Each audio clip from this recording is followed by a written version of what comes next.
Welcome back. I'm excited to introduce to you Patti Paulus, who is the owner of The Palette and the Page, which is a woman-owned local art gallery. Patti, it's great to see you. It's great to have you here. Thanks for having me. Awesome.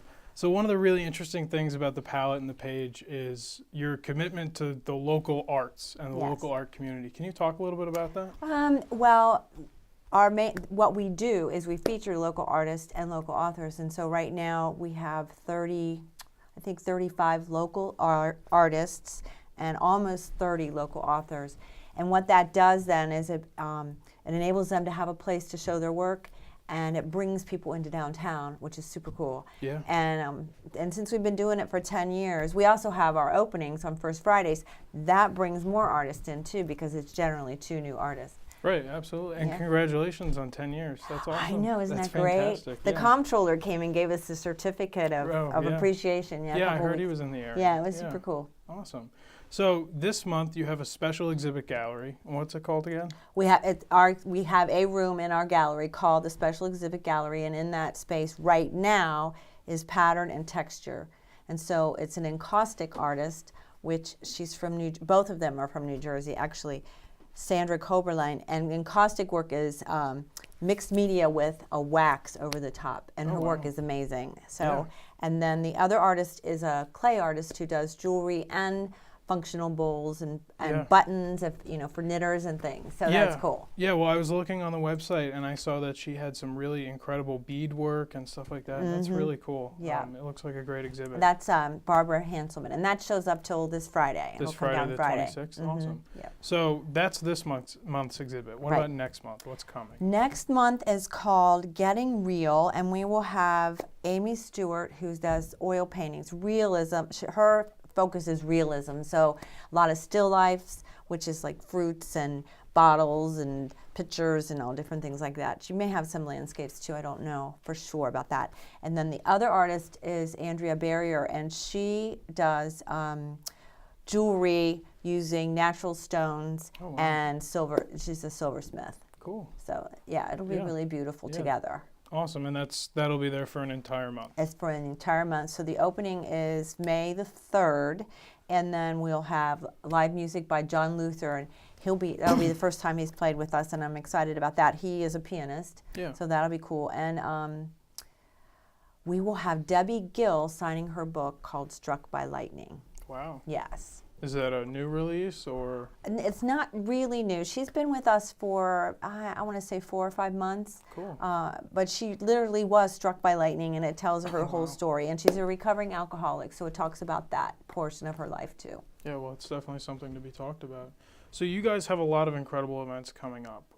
The first one I wanted to talk about was the first annual Sidewalk Book Sale. Yes. So what is that? What's going on? Well, Janet, one of my partners, has been collecting books forever, and she's been with the gallery since we started 10 years ago. And she is going to we're going to have books out on the sidewalk. Everything will be under $3.99. And I think she's going to do something with paperbacks that if you buy 2, you get 1 free. Oh, wow. And it's a rain or shine event. So in the event that it rains, which hopefully it won't, we'll do something inside. We'll figure out a way to do it inside. Nice. And we're hoping, I think that other places in town will be joining us. So Brookbend always has things outside, but I'm kind of hoping the brewery has some of their swag out, and maybe Central Tavern and the jewelry store up the street. So we're hoping that more people will join in. Yeah. It'd be kind of nice to have it become an annual event, but we'll see. Yeah, well, and it's put on by a book collector, so there should be a lot of good stuff there. Yes, yes, she is a book collector. Yeah. And then coming up on May 17th, you have an artful tasting, which I know you came on here last year and talked about that, so maybe you wanted to give us an update on what's going to be this year. I think it's our 5th one. Okay. And the point of it is to raise money for a fine arts scholarship, and we're about halfway there. We have to raise $10,000 for it to be endowed, and then when it's endowed, it will continue to produce money to give a student a scholarship, and we see that as our legacy, because the Pal and the Page probably isn't going to be there for forever, right? We hope. But that would be good. But so we'll be featuring wine from Chateau Boudet, Broken Spoke, and Dove Valley. Wow. And Elk River Brewing is going to bring us some beer. Okay. So we're pumped about that. So wine lovers and beer lovers both can come.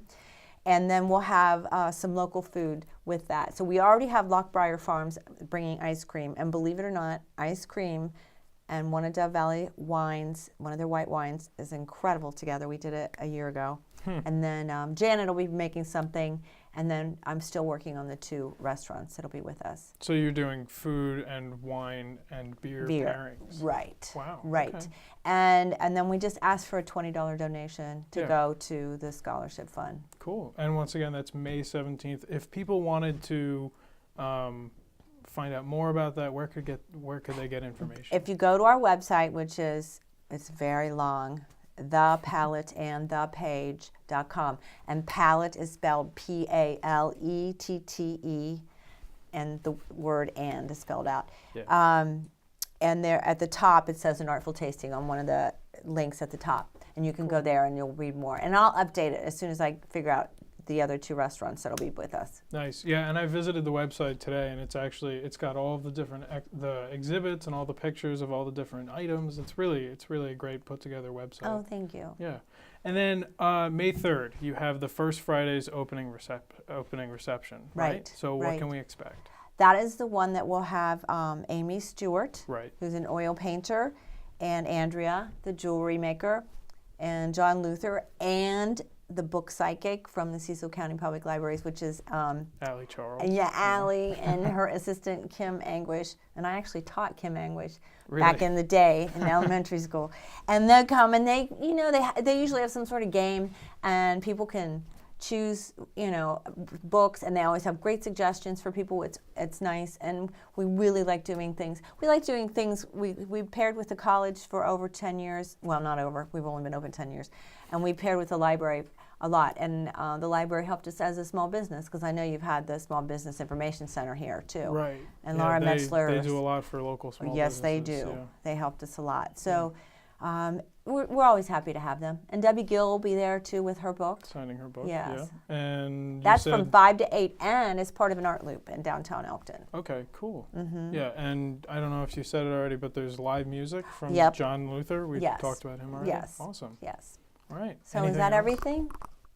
Oh, we can talk about June. June, yeah, you have a cool event coming up. Yes. So Geraldine McEwen, who's a painter in Cecil County, if people remember about her, she's always at the Beehive for Apple Butter Festival. She and I worked last year at this time, and we arranged a weekend every month to paint in a different place in Cecil County. And they're plein air painters, which means they paint outside. Which I just learned today what that word means. Right. Thank you. It's pretty cool. And so I sent out about 90 invitations. I have a list of about 90 artists. And then every month they went to a different place. Everything from Chateau Boudet to, they're going to Fairweather Farm this weekend, and they are going to have sheep shearing, and then they also have lambs that were born, so they can do that kind of painting, and Mount Harmon. And then what happens then is June, our show is going to be featuring paintings that have been done over the year. And cool. There's 9 painters that will be showing work, and then we'll start it all over again. Cool. In different places. Some same, some different places. So if someone wanted to sign up to do one of those monthly painting programs, how would they do that? Contact me. Cool. Or Geraldine, and we'll get you on the list, and we would love to have more painters. Nice. Cecil County is a beautiful place. It really is, and it's full of really, really talented artists. It is. Awesome. It's cool. Yeah. Well, thank you for coming on the show tonight, Patti. Frank, you're and welcome. I want to thank you for everything you've done for the arts community in Cecil County. Well, thank you. Thank you. We're very proud of it. Thank you. Thank you.